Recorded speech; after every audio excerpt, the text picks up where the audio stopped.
ఈ రోజు వీడియోలో 'పరద' అనే సినిమా గురించి మాట్లాడుకుందాం. అనుపమ పరమేశ్వరన్ లీడ్ గా ప్రవీణ్ కండ్రేగుల డైరెక్షన్ లో వచ్చిన సోషల్ డ్రామా ఇది. ఈ సినిమా స్టోరీ ఏంటి, దీని మీద నా ఒపీనియన్ ఏంటనేది ఇప్పుడు తెలుసుకుందాం పదండి. ముందుగా ఈ సినిమా స్టోరీ ఏంటంటే, ఈ కథ పడత్తి అనే గ్రామంలో మొదలవుతుంది. ఆ ఊళ్ళో ఏళ్లుగా ఓ ఆచారం ఉంటుంది. అమ్మాయిలు వయసుకొచ్చాక బయట తిరగాలి అంటే పరదా కప్పుకునే రావాలి. వాళ్ళ మొహం ఇంట్లో వాళ్ళకి తప్ప బయట వాళ్ళకి చూపించడానికి వీల్లేదు. అలా కాదని ఎవరైనా పరదా లేకుండా బయటకు వస్తే జ్వాలమ్మ శాపం తగిలి ఊరు నాశనం అవుతుందని, శాప విముక్తి కోసం మొహం చూపించిన అమ్మాయి బావిలో దూకి చావాలని అక్కడి వాళ్ళ నమ్మకం. ఇక ఇదే ఊళ్ళో ఉంటున్న మన హీరోయిన్ సుబ్బలక్ష్మి ఏకే సుబ్బుకి రీసెంట్ గా పెద్దలు తను ప్రేమించిన వాడితో పెళ్లి ఫిక్స్ చేస్తారు. అంతా బాగుంది, జీవితం ఆనందంగా గడుస్తుంది అనుకున్న టైంలో అన్ఎక్స్పెక్టెడ్ గా ఓ మ్యాగజైన్ కవర్ మీద సుబ్బు ఫోటో ప్రత్యక్షం అవుతుంది.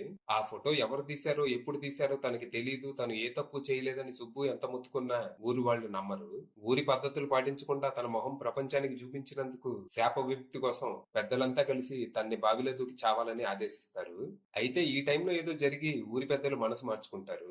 ఇందులో తన తప్పేమీ లేదని ప్రూవ్ చేసుకోవడానికి తనకు అవకాశం ఇస్తారు. దాంతో మన సుబ్బు ఆ ఫోటోగ్రాఫర్ ని వెతుక్కుంటూ ధర్మశాల బయలుదేరుతుంది. మరి తర్వాత ఏం జరిగింది, అసలు తన ఫోటో ఆ మ్యాగజైన్ కవర్ మీద ఎలా వచ్చింది, ఆ ఫోటోగ్రాఫర్ ఎవరు, తనని వెతుక్కుంటూ వెళ్లే క్రమంలో సుబ్బు ఎదుర్కొన్న సవాళ్లేంటి, తెలుసుకున్న నిజాలేంటి, ఇంతకీ ఆ ఊళ్ళో ఈ పరదాలాచారం ఎందుకు వచ్చింది, దాని వెనుకున్న కథ ఏంటి, చివరికి సుబ్బు జీవితం ఏమైంది అనేది మీరు సినిమా చూసి తెలుసుకోవాలి. ఇక ఈ సినిమా బావుంది. నాకైతే నచ్చింది. మనుషులకి నమ్మకాలు ఉండొచ్చు గానీ, ఆ నమ్మకాలు గుడ్డి నమ్మకాలుగా మారకూడదని ఈ సినిమా ద్వారా చెప్పే ప్రయత్నం చేశాడు దర్శకుడు. అంతేకాదు, ఈ భూమి మీద మెజారిటీ ఆచారాలు, కట్టుబాట్లన్నీ ఆడవాళ్ళ చుట్టే ఉంటాయి. ఇవన్నీ మన పెద్దలు, ముఖ్యంగా మగాళ్ళు పెట్టినవో, సృష్టించినవో అయ్యుంటాయి. ఈ సమాజంలో మంచిగా ఎలా బతకాలి అని చెప్పడంలో ఏ తప్పు లేదు. కానీ ఇలాగే ఉండాలి, ఇదే తినాలి, ఇవే వేసుకోవాలి అని ఇతరుల స్వేచ్ఛని హరించే హక్కు మీకెవరిచ్చారని కొంచెం సున్నితంగానే ప్రశ్నించారు. సినిమా స్టార్ట్ అవటం చాలా ఇంట్రెస్టింగ్ గా మొదలైంది.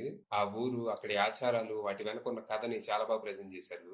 తర్వాత ఎక్కువ లేట్ చేయకుండా కథలోకి వెళ్ళిపోయి కాన్ఫ్లిక్ట్ ని ఇంట్రడ్యూస్ చేస్తారు. తన ప్రమేయం లేకుండా సుబ్బు ఫోటో మ్యాగజైన్ కవర్ మీద రావటం, ఇందులో తన తప్పేమీ లేదని ప్రూవ్ చేసుకోవడానికి ఊరి వాళ్ళు తనకి 3 వారాలు గడువు ఇవ్వటం, అందుకోసం తన ధర్మశాల బయలుదేరటం అన్ని చకచకా జరిగిపోతాయి.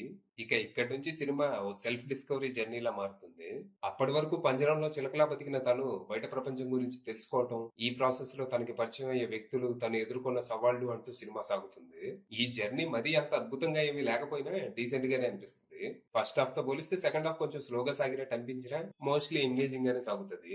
ఇక క్లైమాక్స్ బాగుంది గానీ దీన్ని ఇంకా బలంగా రాసుకొని ఉంటే బాగుండు అని కూడా అనిపిస్తుంది. కొంచెం సింపుల్ గానే గాని చేసిన ఫీలింగ్ కలుగుతుంది. అనుకున్నంత ఇంపాక్ట్ అయితే క్రియేట్ చేయలేదు. ఇది కాకుండా ఈ సినిమాతో నాకున్న ఇంకో ఇష్యూ సరైన మేల్ క్యారెక్టర్లు ఏమీ లేకపోవటమే. అంటే ఇందులో అమ్మాయిలకి ప్రాబ్లమ్స్ అన్ని మగాళ్ళ వల్లే వస్తాయి. కానీ ఆ మగాళ్ళు అలా ఎందుకున్నారు, వాళ్ళు అలా ఎందుకు తయారవుతున్నారు అనేలా ఒక క్యారెక్టర్ ఏమైనా డిజైన్ చేసుకుని ఉంటే బాగుండేది. పుట్టడం పుట్టడం ఎవడో ఎదవలా పుట్టడు కదా, వాళ్ళని ఈ సమాజమే తయారు చేస్తుంది. ఇది జస్ట్ నాకు అనిపించింది. ఇక పర్ఫార్మెన్స్ విషయానికి వస్తే సుబ్బుగా అనుపమ పరమేశ్వరన్ అద్భుతంగా నటించింది. తమ ఊరి ఆచారాలను గౌరవిస్తూనే ఎంతో కొంత స్వేచ్ఛ కోసం తప్పించే అమ్మాయిగా ఒదిగిపోయింది. తన పర్ఫార్మెన్స్ కోసమైనా ఈ సినిమా చూడొచ్చు. ఇక తనతో పాటు దర్శన రాజేంద్రన్ కూడా అద్దరు కొట్టేసింది. సుబ్బుకి కంప్లీట్ ఆపోజిట్ గా ఉంటది తన క్యారెక్టర్. తన క్యారెక్టర్ ద్వారా సిటీ అమ్మాయిలు ఫేస్ చేసే ప్రాబ్లమ్స్ ఎలా ఉంటాయని చూపించే ప్రయత్నం చేశారు. ఇక సంగీత గారు చాలా నేచురల్ గా చేశారు. సీరియస్ గా సాగే కథలో రిలీఫ్ లా ఉంటది ఆమె క్యారెక్టర్. ఇక రాజేంద్ర ప్రసాద్ గారు, గౌతమ్ మీనన్, రాగ్మయూర్, హర్ష తదితరులంతా తమ పాత్రలు పరిధి మేరకు నటించి మెప్పించారు.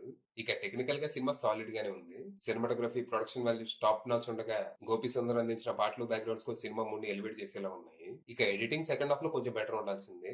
ఇక డైరెక్టర్ ప్రవీణ్ గండ్రేగుల విషయానికి వస్తే ఆయన పనితనం బాగుంది.